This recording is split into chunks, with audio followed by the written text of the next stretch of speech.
Hi, how are you all doing? I'm Alan and I'm the owner of Scott's Toys. Let's have a little look around. Right, so we're gonna start off going back to the Victorian times. Let's go back 200 years. And the problem back then was we had this class system, and if you were rich back then, you'd get nice toys. You'd get things like clockwork trains, you'd get things like rocking horses, dolls' houses with all the furniture that came with them. And the rocking horses that they had back then were very, very posh looking like this. This is obviously a miniature version of a wooden rocking horse, but a lot of detail went into them and the kids loved them. The other thing was the hobby horse, and again, if you had a lot of money, you'd get a hobby horse like this with little wheels on it. And if you didn't have a lot of money, you would just basically have a stick that you galloped around on and pretended that you were riding on a horse. The other popular things amongst the kids back then, and especially the families that weren't too well off, were the wooden toys like the cup and the ball. Things like wooden skittles, you know, were always a favourite because the dads could make them. Peg dolls, where they used like a clothes peg and made a doll out of a clothes peg. Another thing. And of course, one of the favourites amongst the rich and the poorer families was the skipping rope.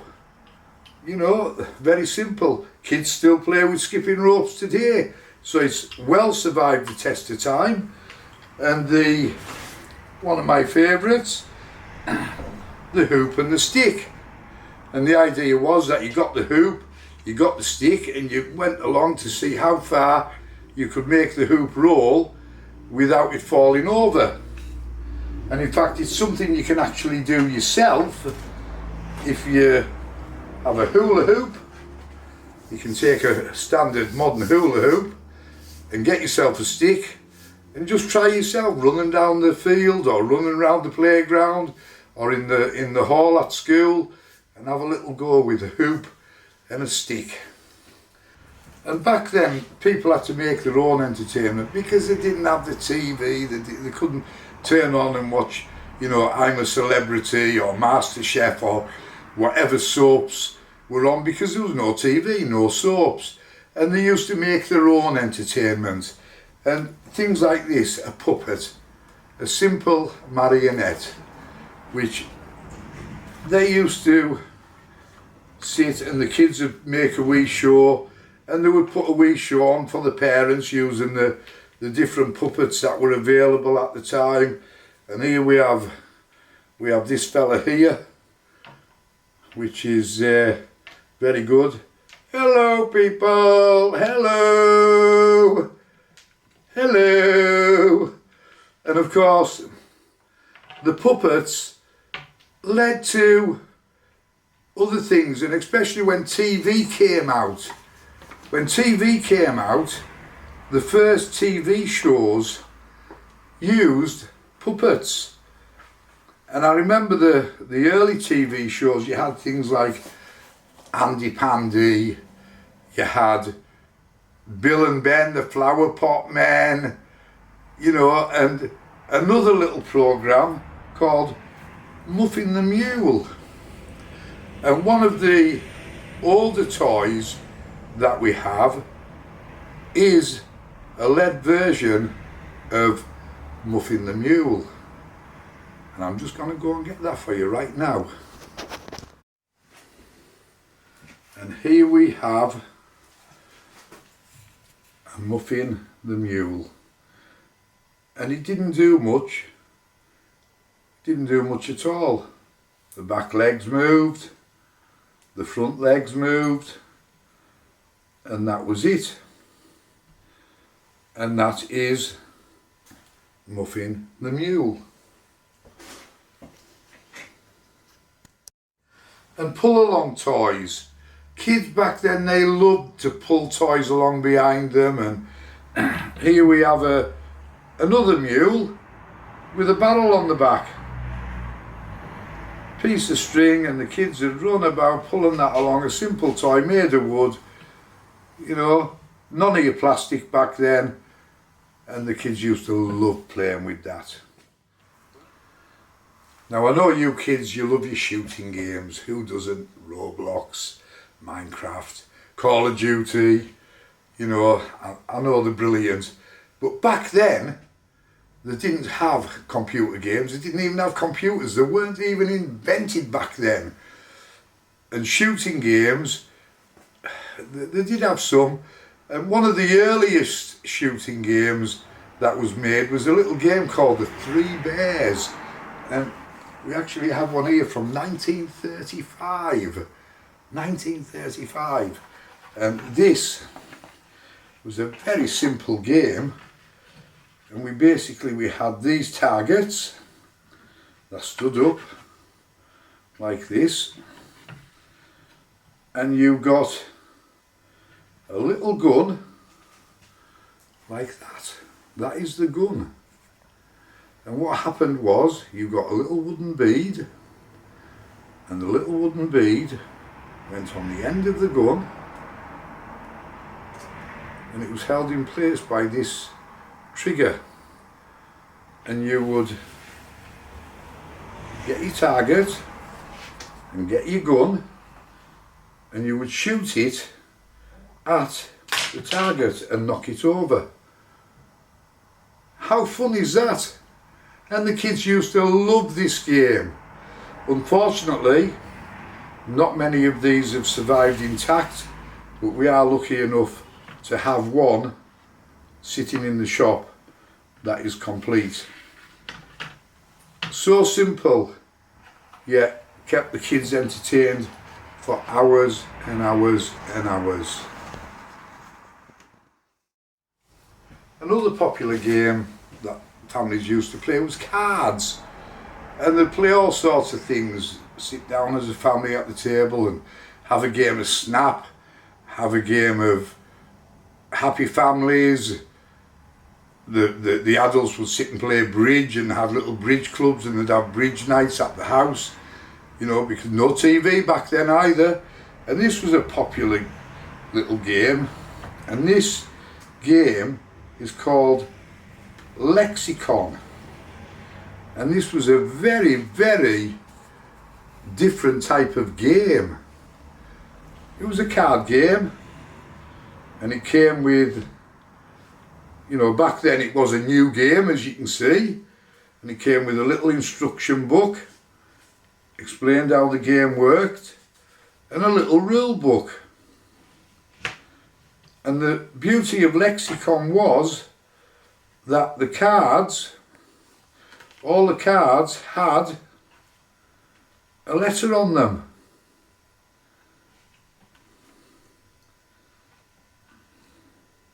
And the idea was that you had to spell a word, a bit like Scrabble, for those who know what the game of Scrabble is, a bit like that.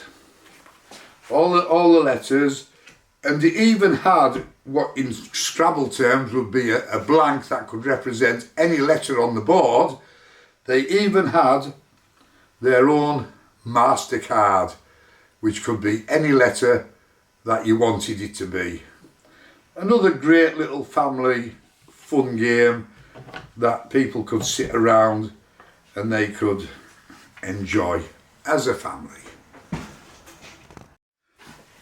Another great game that the kids used to love to play was dominoes. And this is an old, really old set of dominoes with pictures of farm animals on it. And these were very simply made out of plywood with the picture printed on. And again, we're fortunate enough to have a set of these sitting in the shop. And you can see we've got horses, we've got pigs, we've got sheep. And the kids again would love to sit and play a game of dominoes with pictures and the numbers, so they could play with mum and dad. And that was the way that kids played back then. No computers, no game consoles, simple little game of dominoes, and the whole family could join in. A game, you could ask it a question and it would tell you the answer. And I'm trying to remember what they called that game. It was, I remember having one as a kid, because they re-released it a couple of times. And basically what you'd done, you had the questions here, I can visualise it in my mind, you had the questions here, and you had the answers here. And you put this little thing on it, and you dialed in the question.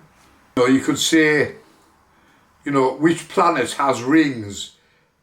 And then you lifted it up and you put it down onto this little glass mirror, and this little statue thing would spin. All the answers were written on here, and it would spin round and point to the answer, which, as all of you know, which planet has rings? I'll give you a minute to think about that. Put your hand up if you know the answer. Of course, it's Saturn. Saturn has rings. And this little model would spin round to the right answer. I just wish I had one, but I haven't seen one of them for years and years and years. I wonder if I know anyone that might have one, where I could get one from. Oh, I know. Hang on a minute. I met a guy a few years ago, and I done him a wee favour because he needed something fixed, and I helped him fix it. Now, he gave me his phone number and he said anytime I needed anything to give him a ring. I'm just going to get the phone, and I'm going to see if I can call him on this phone. See if I can get hold of him.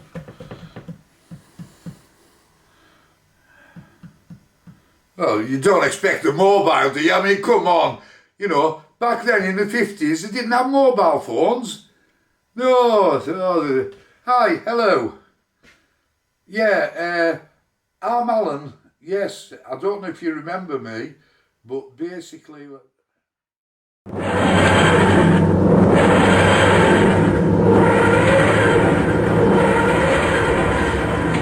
I recognise that sound. That'll be my good friend the doctor arriving. Hello. Who are you? I'm the doctor. No, you're not. I met the doctor years ago and helped him fix his TARDIS. Oh, I can assure you that's me. I'm not convinced. You look so different. Regeneration, it's a time Lord thing. Oh, and thank you, by the way, for helping me fix my TARDIS. In my previous time I saw you. Okay, now I'm convinced, because only the doctor would know that I helped him repair that part of the TARDIS after someone had stuck it together with string and sellotape.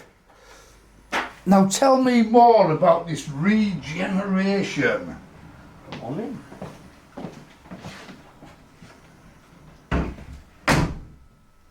I need to get back to 1958 to pick up a magical, amazing robot toy. Okay, let's go.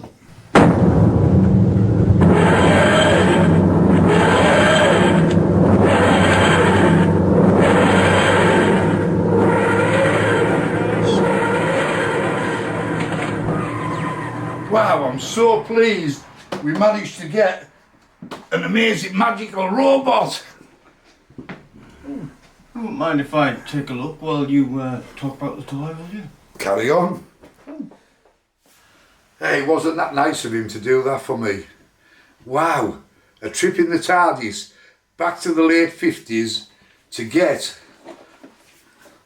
one of these, the magic robot. Wow, absolutely fantastic. What is this all about? Let me show you.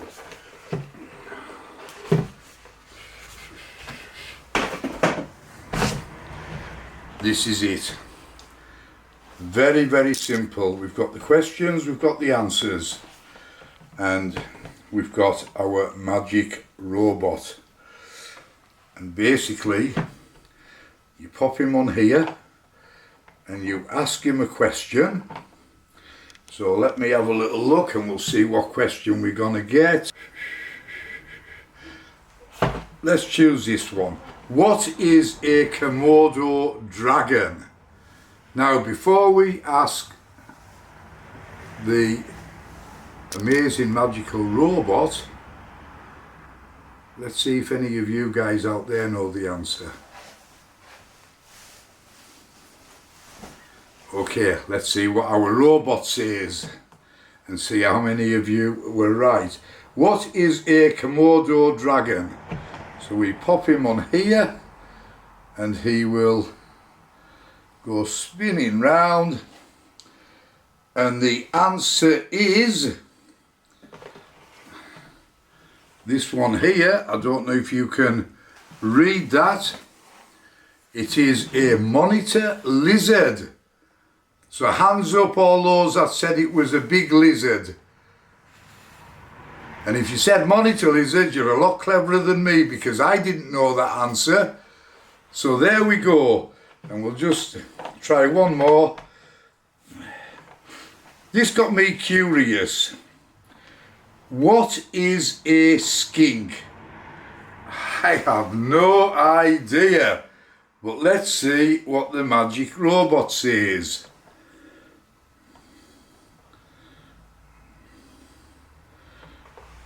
It is a type of lizard. So there we go. 2 lizard questions, 2 lizard answers. And that, boys and girls, is the amazing magic robot. Now, back in the sort of 60s and 70s, we didn't have our Xboxes, we didn't have our PlayStations, we didn't have Game Boy. Kids had to make their own entertainment back then. And if you go back even further to the sort of, you know, late 50s, early 60s, there wasn't a great deal of things for kids to do. So most of the toys that they got, you know, generally through the year, were what they call pocket money toys. And it would be things like this little gun, shoots a little sucker, wee pocket money toy. The space saucer, and you press the wee button and the thing went spiralling up in the air. Another favourite, a little spinning wooden top. And cameras, oh, kids love cameras, but we're not going to go too much into cameras. But this was a little pocket money camera, and it didn't do much at all. You just looked through it. It never took any photographs, but it was something that was around at the time. But you know what one of my favourites is? This is the whistling toothbrush. Yeah, it's a toothbrush with a whistle on the end to encourage the kids to clean the teeth. Fortunately nowadays, kids all know they've got to clean the teeth, and they don't really need as much encouragement as they did back then. But kids had to make their own entertainment with the games, and as we got through the 70s, before the age of the electronic games, there was some fantastic games that kids could play with. And I've got one of them right here. It's called Rock'em Sock'em, the original fighting robots. Nowadays, of course, you've got your world wrestling games and things like that. But this one, you could actually punch each other with it. Not literally. Couldn't like punch your brother in the face. But if you built this up very quickly, you had one of these. 2 robots and you could dance around the ring. You could make them throw punches, and you had to get them in the right position to knock their heads off. Who's gonna win? Red or blue? Red or blue? Oh, and there you go. We've knocked his head off. And the kids used to have hours of fun with one of these. Hours of fun. Just trying to line them up and dodge each other and wah, yeah! That's one each. Lovely little game, boys and girls. Sadly, kids don't like playing with these anymore because we're into the electronic age where they're all Xbox, they're all PlayStation, Game Boys and everything like that. It's sad really, but unfortunately that's the way it is. I wonder what gaming will be like in the future. Come on, jump in, we'll go and see. Well,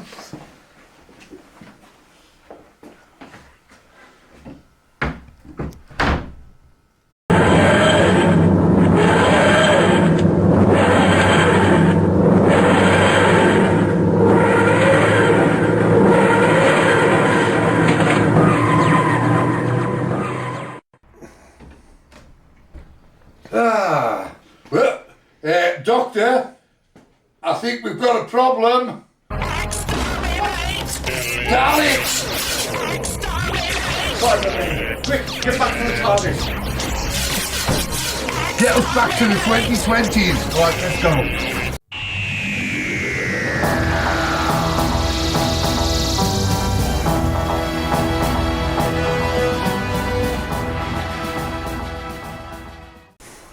Just remember kids, this message, cyberbullying, it's not okay.